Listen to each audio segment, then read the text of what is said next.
Welcome everybody to the Tea with Ms McGill Show, presented, or rather I should say fueled by Blue Line Brews, our newest partner here at the Goat Sports family. So Blue Line Brews, as you can see, tasty bunch of coffee. Now this coffee has a purpose. Not only do you find tasty coffee, you can go to bluelinebrews.com, or just go down into the show notes and go ahead and click the link.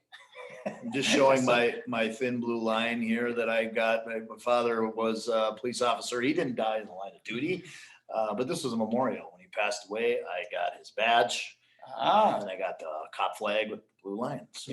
Yes. So that you can relate to this. So Blue Line Brews, 10% of their profits go back to families who have officers who have fallen in the line of duty. So 10% of the profits go back to families of officers that have fallen in the line of duty. So not only do you get a tasty brew, you also will be doing a good deed for those with the thin blue line, those in law enforcement, all the men and women out there serving. So that is great. A couple of other housekeeping items. If you have been a loyal podcaster of ours and you listen to us on your favorite podcast stream right now, we are now on Facebook and YouTube. Again, we'll have the links below. So if you're in the podcast feed, just go ahead and keep scrolling down. You can click over to our YouTube page to subscribe. You can click over to the Facebook page to subscribe. If you're just going to go there and search, do not search Tea with Ms McGill. Search the corporate site, which is Goat Sports. Goat Sports will in either place, whether it's Facebook or YouTube, and you can find the feed here for the Tea with Ms McGill show. If you found us more recently on Facebook or on YouTube and you would like to see or hear, I should say, what Reed and I have been up to for the last 7-8 months, jump onto your favorite podcasting platform, search the Tea with Ms McGill show there, the Tea with Ms McGill show. And then, like I said, you can catch up on all the episodes Reed and I have done. So again, I am Puka. This is Reed Larson. Welcome everybody to Tea with Ms McGill. And we're just going to talk a little bit of summer news. I guess we're past July 1st here now. So things start happening with draft free agency, all that good stuff. Some big news in Minnesota with the Minnesota Wild. Of course, first thing we want to get to is Kirill Kaprizov winning the Rookie of the Year in the NHL here just, 5-10 days ago he was named. Yeah. Thoughts on that? Oh, it's great to see. It's clear. It's pretty clear when you see the impact he had there going into playoffs for the Minnesota Wild. I know it didn't work out for Wild fans the way they wanted to. They ended up losing out to the Vegas Knights. But when you see the impact that young player had, there's no question in anybody's mind that he is in the top 3 choices for Rookie of the Year. I think that's great for Minnesota. Hopefully everything gets figured out and he's back with us next year. And I know there's been some question marks as far as to get that contract stuff and whatnot, and whether he was going to go to the KHL or whether he's coming back. I haven't seen any recent news on any of that information. You correct me if I'm wrong, but No, I think, well, with the next item we're going to talk about has something to do with re-signing. Right. So we'll get into that here as we kind of move forward. But it's great for Minnesota Wild fans to see somebody young that can actually springboard our professional team in Minnesota into a playoff spot. It's not the playoff spot they wanted to go to. They wanted to be into that conference finals, the Western Conference Finals. They want to be in the Stanley Cup. Those times are coming with some of the changes that have been made, and we'll get into that a little bit more. But awesome for Wild fans and fans of Kaprizov. It's fun to see him get that award. Yeah. Last I heard, either from Russo or if it was from Garrett himself, saying that, no, trust me, we are going to re-sign this young star. All right, topic number 2 with the Minnesota Wild. Last week, the departure, the buyout of Zach Parise and Ryan Suter. I guess, Parise maybe not so much a surprise, but Suter, I think, took many people by surprise. Your thoughts on that? Well, I think just going back to when they actually signed him, I actually was looking back the other day into some of my Facebook memories, and I remember going back when they signed and how excited everybody was when those guys were coming in. And I remember when they signed them at that age thinking, how are they going to make it through that long of a contract? Sure. It's not going to happen. It was a very expensive contract. It tied the Wild down in their salary cap for a number of years. They can't go out and get some of these top draft picks. They can't go out and make trades and get top guys in. they're locked into, with that salary cap, they're locked into these two franchise guys who, frankly, they signed them, and I've got the utmost respect for Ryan Suter and for Zach Parisi. I've met Parisi before, Minnesota hockey camps. He's been up there before with Oshie and some of those guys, Samed Zorbas and Gull Lake there a couple of times. So I've got the utmost respect for him, but I think it was time for the Wild to tap out of that buyout. I know that it was kind of a sour conversation. I kind of heard through the grapevine that conversations with Billy Guerin calling off with those guys, it was make a phone call to Parisi first.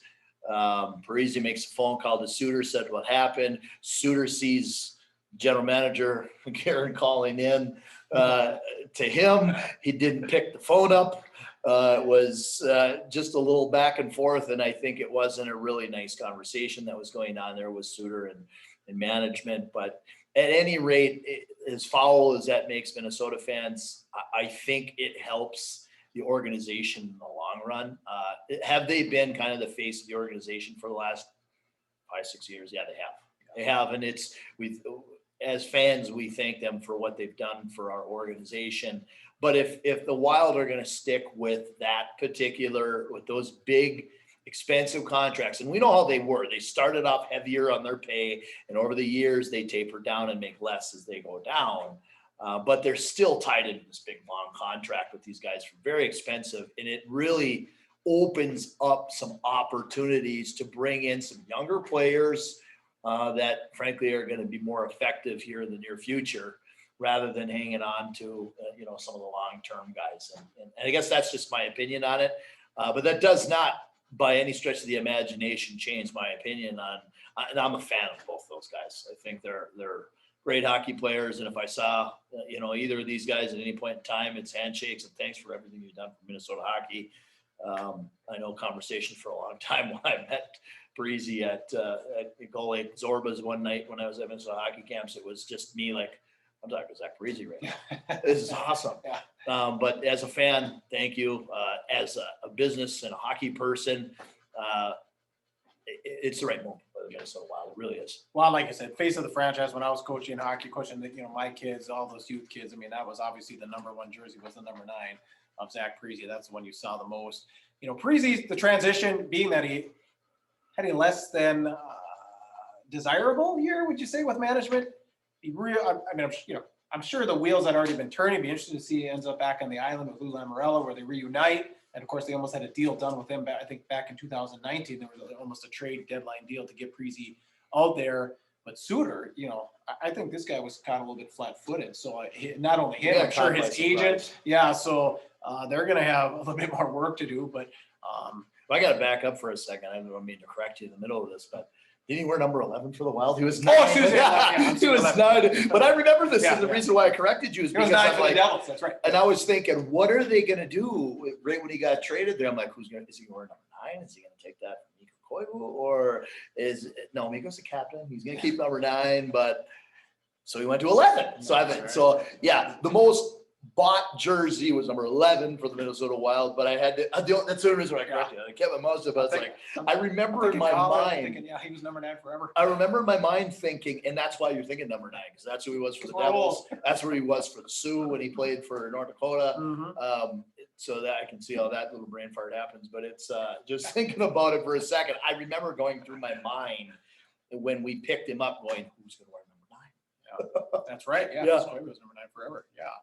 So, but yeah, like I said, Suter getting caught a little bit more flat-footed. So it'll be interesting to see how this all plays out. All right. Next item, NHL draft. We've talked about our local boy, Jack Peart, for the better part of, I guess basically since the show started. So 7, 8 months. It's go time, not necessarily for him, but for any general manager that wants a top quality defenseman. What are you hearing on Jack as far as the latest projections? Have you heard anything? What's coming across the wire? Well, I've had some conversations with some NHL scouts from the area that I'm friends with, just hockey people that I know, agents that I know from around the area, and just asking questions. I don't ask questions to try to be in the know. I just ask questions so I can learn. I've always had a passion for scouting. I've always wanted to be a scout at a high level like the NHL.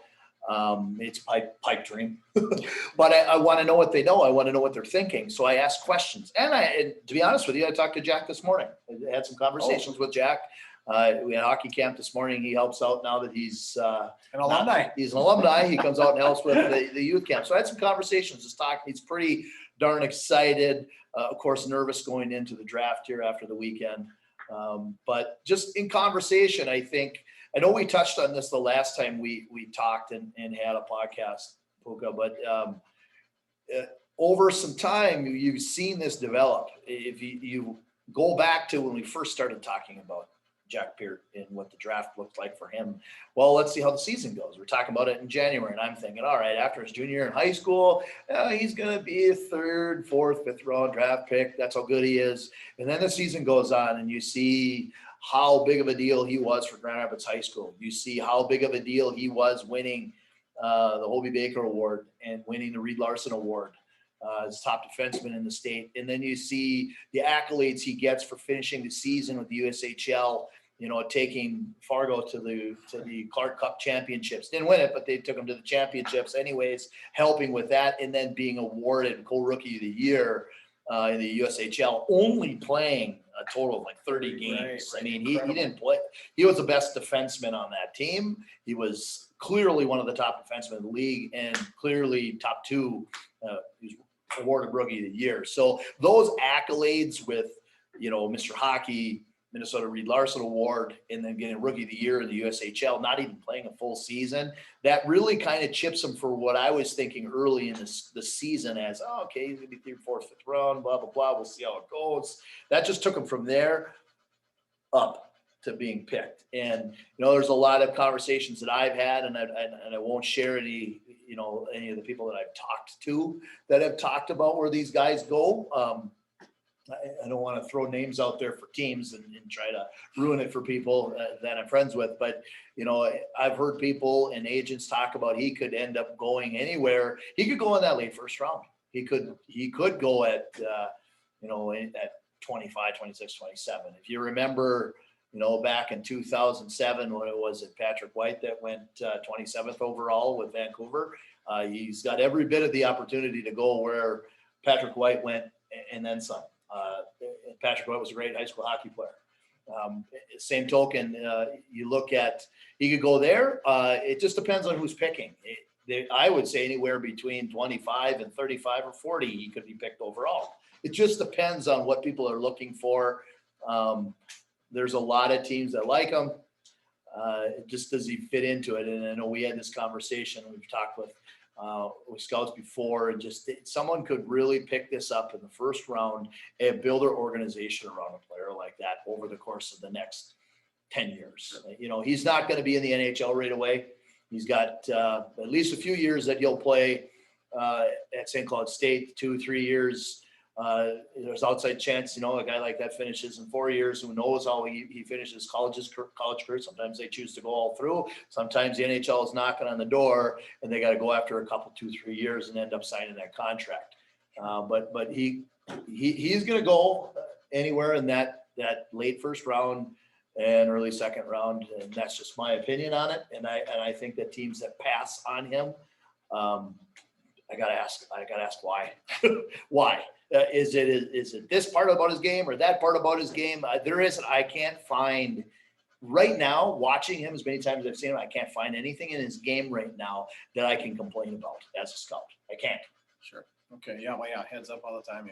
Fantastic player. So we're going to talk about another local guy that's going to be, is draft eligible, but we are thinking he's likely to get drafted. But if you're looking for a job, if your friend is looking for a job, if your sister's looking for a job, if your brother's looking for a job, if your brother-in-law is looking for your job, Mesabi.com, L&M Radiator in Hibbing, Minnesota needs 30 people. Yesterday, Coach Rewerts, that's where Coach Rewerts worked. I talked to him at a grad party, his daughter's grad party a couple of weeks ago, said, we're so far behind on production, we can't find anyone. There's, floor people, even just summer help. I mean, summer's, halfway over, but, no college needed. High school diploma is fine. You don't need a 2-year degree. They'll train you. They'll get you in. So Mesabi, we'll have this down in the show notes also. Mesabi.com, Mesabi, Mesabi.com, and like 30 positions that they need to fill yesterday. So like I said, if you're looking for a job or hear somebody's looking for a job, we'd appreciate it here at the Tea with Ms. McGill Show if you shoot them over to wasabi.com. All right, the other player in the area, Joey Pierce out of Hermantown. Been rumblings about him. Big kid, strong kid, probably going to go. I would think he will go. And I can't, this is a player I've seen, grow up through the years. I watched him as a young Pee Wee Bantam when he was playing, in the Ely program and Sabi East program. And then watch him after he moved, after his 8th grade year as a 9th grader at Hermantown, and watched him all through Hermantown. I've watched this kid develop. Actually, Joey Pierce did my hockey camp for 1 year when I was in Virginia. So it was kind of fun to watch him do that. And I always would utilize him to, to do some demonstrations as far as doing some of the power skating stuff that we do. I can't do that anymore. I'm too old, fat, and slow. But when I want to pick somebody, I want to pick somebody that's really smooth so that they can show the other kids how to do some of the power skating skills that we do. And he was one of the guys that I used in that camp. He's really good, really good. Over the years, in Hermantown, he moved to Hermantown as a 9th grader. He'd already played varsity hockey as an 8th grader up in Ely when he was up there. He'd already played a year. Family moved to Hermantown. He comes into Hermantown. I'm thinking, this kid's coming in as a 9th grader. He's going to play in the high school. Coach Plant advises them, you need to play on this Bantam AA team. Sure. Plays on the Bantam AA team, has a phenomenal season, moves in to the high school as a sophomore, plays 3 years in the high school as a sophomore, has a phenomenal career. I can't remember now who drafted him in the USHL, but he had an injury at the end of the season there, the high school season this year that I think kind of slowed him down a little bit. That was one of the televised games you were doing. Right. Yeah, I remember that he ended up out for he left and he never came back. A couple of games. Well, he did come back at the end of the year. That game. Yeah, he left and he was out for a while. He was back for the last couple of games of the season and then into the playoffs. But so I think that kind of put, a little bit of a sour taste at the end of the season for him and in his eyes. But for those that watched enough hockey, that were doing enough scouting, NHL scouts, they already know what he's capable of. And I just remember thinking back, end of mid-March, beginning of March, when I'm looking at some of the notes through Central Scouting and where they project him. Central Scouting has their own opinions of where they decide to go. They don't really have that much influence on where the NHL scouts decide where they're going to slide them in their draft list. Central Scouting had them, the possibility of going in the 3rd round. And I can see that happening. It could be 3rd round, could be 4th round, 3 through 5. You flip a coin in some of these situations. Everybody wants to go in the 1st round. Everybody wants to go on day 1. And they make a big spectacle, a big deal out of going on day 1. I know I talked to Jack today at practice and he's a little nervous, but at the same time excited about it. Obviously he wants to go on the first day. Yeah. At some point in time, he doesn't care what team it is. Obviously there's everybody's favorites, and I won't say who his favorites are, but just saying he'd like to go on day 1. Yeah. It sure would be nice to not have to worry about it. It's a long wait. You're sitting there for 2 hours trying to figure out who's going to go where. And then day 2, they end up pumping out the next, 2 through 7 rounds. And I think Joey's going to go, obviously day 2. Who knows? He could go somewhere in the 3rd round. He could go 4th, 5th round. I don't think he's a late guy. I don't think he's a 6th, 7th rounder. I could be wrong, but just seeing what I've seen and the skill that he's got, he brings a different kind of game to an NHL organization that a guy like Jack Peart does. Jack Peart not only is a great defender, he also brings an offensive skill set to it as a activating kind of guy that can get into the play, at a 4th guy into the rush. Joey Pierce can do that at the NHL level. I don't know that would be his role. I think he would be a really, really good stay-at-home guy. And to be dead honest with you, when I watch him play high school hockey all year long, I don't know that I've watched a game in 3 years that he played high school hockey where he got beat. He never gets beat. Okay. So it's just fun to see a guy that actually defends and then get rewarded for being a good defender and not having to put points on the board to do it. Yeah, sure. So Joey Pierce will get drafted, in my opinion. I can't predict that. Who knows where they're going to go, but I'd like to see him go somewhere between 3 and 5, 3rd round and 5th round. And like we said about Jack, I'd like to see Jack go in the late 1st round. Where is it this year? I'm not exactly sure where they're doing that. It is going to be virtually done. Oh, it is. They are going to do Okay, it online, okay, so it's not- they're not sitting in an arena someplace. That takes a little bit of the fun out of it. Right, You know, it's like I said, just talking to Jack is like, I sure wish that we weren't still dealing with a sliver of this COVID stuff, that you had a normal draft that you could go to, fly out to someplace, you get up in your suit, you sit in the arena with your family, you just stand up and hug your parents and go down and put that jersey on. It sure would be nice to do that. But to be quite honest with you, he just is humble enough to say, I just want to get drafted. Yeah. I just want to, and everybody wants to go in the first round. You know, and that's coming from a kid that wants to play professional hockey someday. That's all he wants to do, is to get paid to play the game that he loves. It's not about the signing bonus. It's not, but I'll tell you this much: somebody that signs in the first round is getting a better signing bonus and a nicer contract than somebody gets on day 2 or later day 2. Absolutely.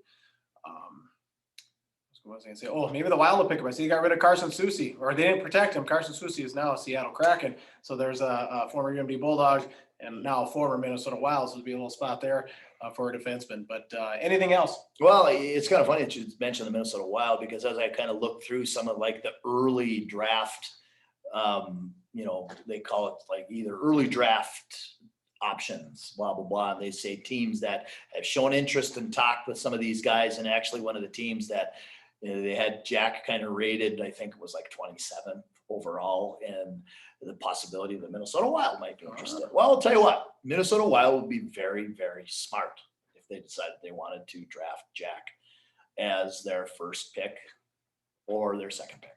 Yeah. Well, who's the captain right now? I can't think of his name right now. Wild haven't been on TV for a while. Minnesota Wild captain, but the European. But he'd be a good mentor for Jack. Oh yeah, absolutely. Comment below. We're brain dead. We're just, this is a special episode. This was an impromptu. We called it in. Like, there's been some wild news, and all of a sudden the draft is here. It's like, we can hit a few birds with one stone here, and just kind of run this special episode.